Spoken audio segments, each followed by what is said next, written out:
নামাজ পড়ে এদিকে গুনাহের কাজ করে, আছে না? আছে। আহা, কিন্তু এই বিষয়ে আমার আল্লাহ পাক সুবহানাহু ওয়া তাআলা ইরশাদ করেছেন, ইন্না সলাতা তানহা আনিল ফাহশাই ওয়াল মুনকার, নিশ্চয় নামাজ বান্দাকে অশ্লীল কাজ থেকে বিরত রাখে।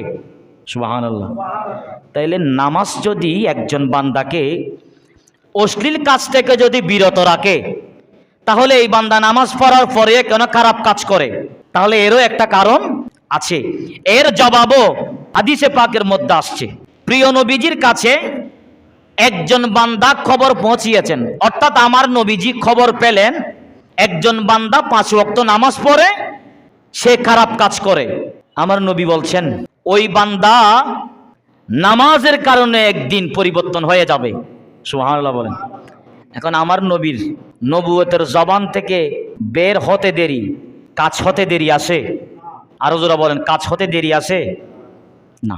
কিন্তু আমার নবীজি যে রকম বলেছেন সেইভাবে হয়েছে। দেখা গেছে মানুষটা নামাজ পড়ছে, গুনাহ করছে, দেখা যায় মানুষটা নামাজ পড়তে পড়তে ভালো হয়ে গেছে। সুবহানাল্লাহ।